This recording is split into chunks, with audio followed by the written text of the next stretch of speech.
Hello friends, welcome to our channel and channel को subscribe कीजिए ताकि आपको लेटेस्ट वीडियो का नोटिफिकेशन मिलता रहे।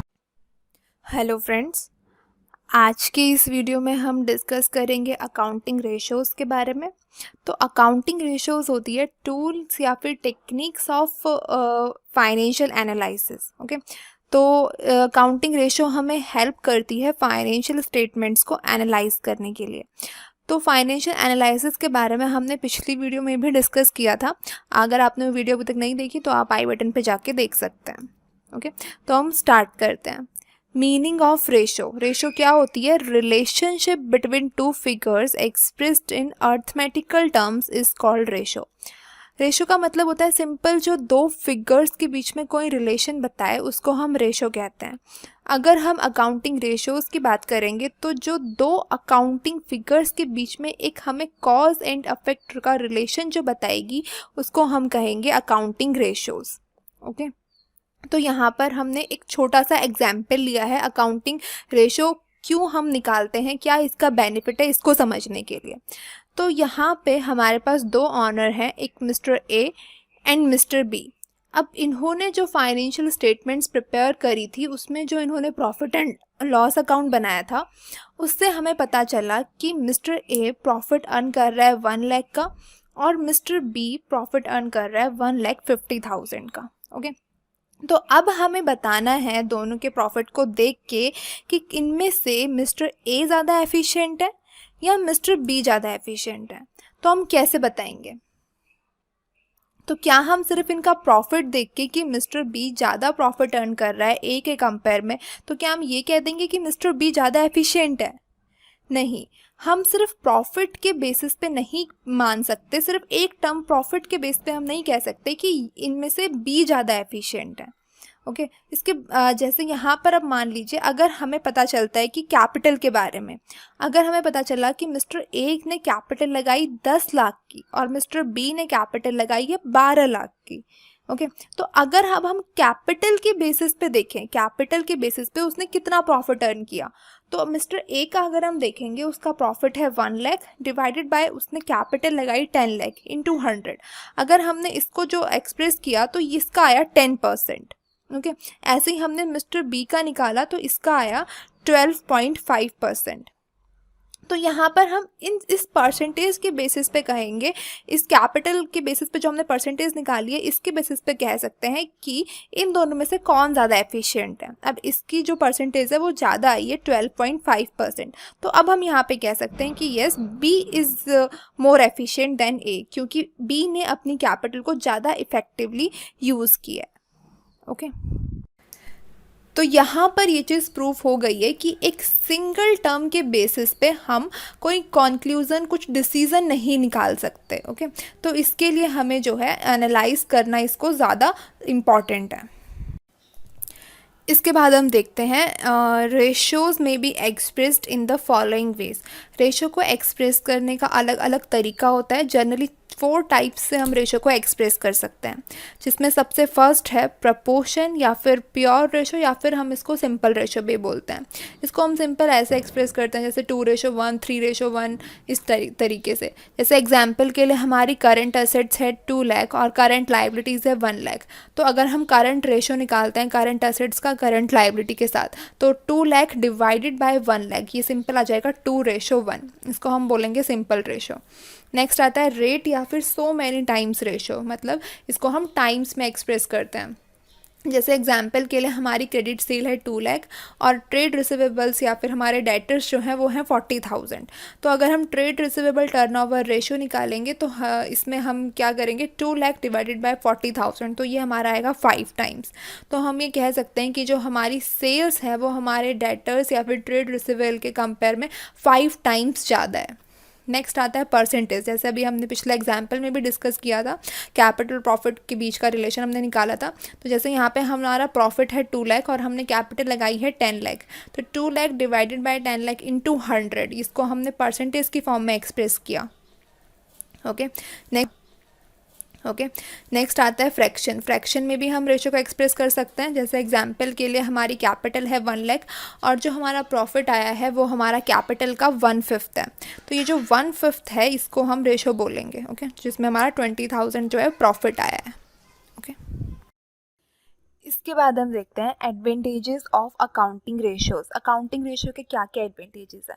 तो सबसे फर्स्ट एडवांटेज है इसका helpful in analysis of financial statement. जैसा कि हमने देखा था, जो हम अकाउंटिंग रेशियो निकालते हैं उससे हमें फाइनेंशियल स्टेटमेंट्स को एनालाइज करने में हेल्प मिलती है। जो यूज़र्स होते हैं फाइनेंशियल स्टेटमेंट के, उनको बिजनेस की प्रॉफिटेबिलिटी और फाइनेंशियल हेल्थ के बारे में पता चलता है और भी उन्हें बहुत सारी इंपॉर्टेंट इन्फॉर्मेशन पता चलती है अकाउंटिंग रेशियोज से। Next, simplification of accounting data. जो हमारा अकाउंटिंग डेटा हमारे पास आया है फाइनेंशियल स्टेटमेंट से, जो कॉम्प्लेक्स फॉर्म में है उसको हम सिंप्लीफाई करके ऐसे अंडरस्टैंडेबल फॉर्म में बना के जो है उसको प्रेजेंट करते हैं यूजर्स को।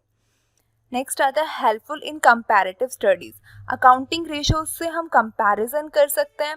अपनी फर्म का हम पास्ट ईयर्स के साथ कंपैरिजन करके अपने जो है ट्रेंड जो है उसको एनालाइज कर सकते हैं कि हमारी जो ग्रोथ हो रही है या फिर नहीं हो रही है। या फिर हम अपनी कंपनी का किसी दूसरी कंपनीज के साथ भी कंपैरिजन कर सकते हैं सेम इंडस्ट्रीज में। नेक्स्ट आता है फिक्सेशन ऑफ आइडियल स्टैंडर्ड।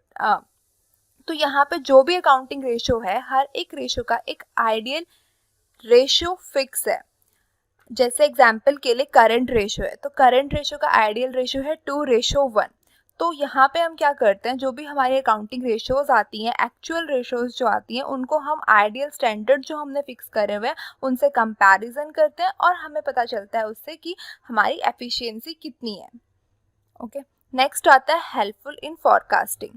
अब अकाउंटिंग रेशियोज की हेल्प से हमें हेल्प मिलती है जिससे हम हमारे फ्यूचर के लिए प्लान्स प्रिपेयर कर सकते हैं।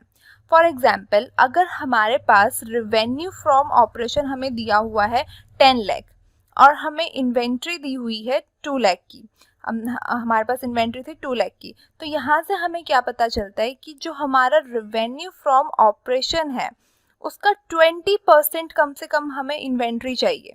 अगर हम 10 लाख का रिवेन्यू फ्रॉम ऑपरेशन जनरेट करना चाहते हैं तो हमें उसके लिए 2 लाख जो है इन्वेंट्री चाहिए, मतलब 20%।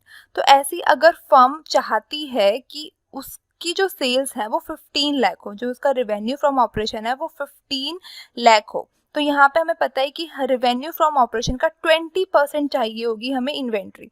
तो 15 लाख का 20% 3 लाख। तो यहाँ से हमें पता चल जाएगा, हमने यहाँ से एस्टिमेशन लगा सकते हैं कि हमें अगर 15 लाख की सेल्स करनी है तो उसके लिए हमें 3 लाख की इन्वेंट्री चाहिए।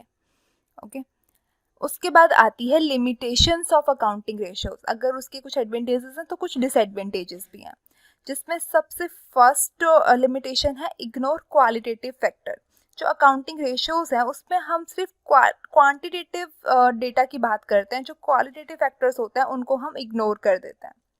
ओके, जो इसका एक डिसएडवांटेज है। False data give false result. अगर हमारे अकाउंटिंग डेटा जो हमने स्टेटमेंट्स प्रिपेयर करी हैं, अगर उसमें हमने कोई गलत इन्फॉर्मेशन डाली है तो रेशो निकालने का कोई फ़ायदा नहीं है। उससे जो रेशोज आएंगी वो भी हमारी गलत आएंगी और हमें गलत रिजल्ट मिलेगा।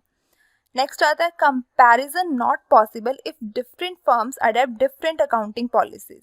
हमने अभी एडवांटेजेस में देखा था कि हम कंपैरिजन कर सकते हैं अपनी फर्म का दूसरी फर्म के साथ भी, लेकिन वो तभी कर सकते हैं जब उन्होंने सेम अकाउंटिंग पॉलिसीज फॉलो करी हो जो हमने करी हैं। अगर उन्होंने कोई डिफरेंट अकाउंटिंग, जैसे अलग अलग अकाउंटिंग पॉलिसीज होती है, फॉर एग्जांपल डेप्रिसिएशन चार्ज करने के अलग अलग मेथड होते हैं, इन्वेंट्री का वैल्यूएशन करने के भी अलग अलग मेथड होते हैं, तो अगर वो फर्म दूसरे मेथड्स यूज़ कर रही है और हमारी फर्म दूसरे मेथड यूज़ कर रही है तो हम जो है इनका कंपैरिजन नहीं कर पाएंगे।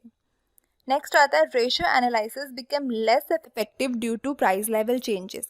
अब प्राइस हमेशा सेम नहीं होता है, उसमें अप डाउन आते रहते हैं, तो प्राइस में चेंजेस होने की वजह से जो रेशियो एनालिसिस है वो लेस इफेक्टिव हो जाती है।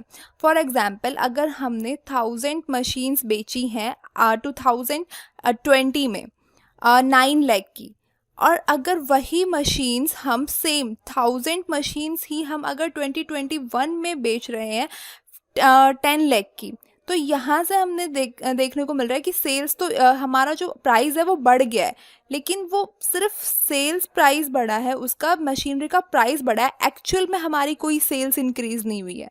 ओके तो प्राइस लेवल की वजह से जो है ये रेशो एनालिसिस थोड़ा लेस इफेक्टिव हो जाता है। नेक्स्ट आता है लैक ऑफ प्रॉपर स्टैंडर्ड। अभी हमने देखा था कि हर एक रेशो के एक आइडियल रेशो फिक्स करी गई है, एक प्रॉपर स्टैंडर्ड फिक्स किए गए हैं जिससे हम कंपेयर करते हैं। एग्जाम्पल करंट रेशो का देखा था, करंट रेशो का आइडियल रेशो है 2:1। इसका क्या मतलब है कि हमारी जो करंट एसेट्स हैं वो हमारी लाइबिलिटीज़ की ट्वाइस होनी चाहिए। ओके बट अगर कोई फर्म ऐसी है जिसको बाहर से बोरोइंग करनी पड़ती है, शॉर्ट टर्म या फिर लॉन्ग टर्म कैसी भी, तो उसकी तो करंट लाइबिलिटीज़ रहेंगी, तो वो तो ये रेशो मेंटेन नहीं कर सकती। तो इस वजह से ये जो प्रॉपर स्टैंडर्ड्स फिक्स किए गए हैं ये हर फर्म के लिए सुटेबल नहीं है। तो ये इसकी कुछ लिमिटेशंस हैं।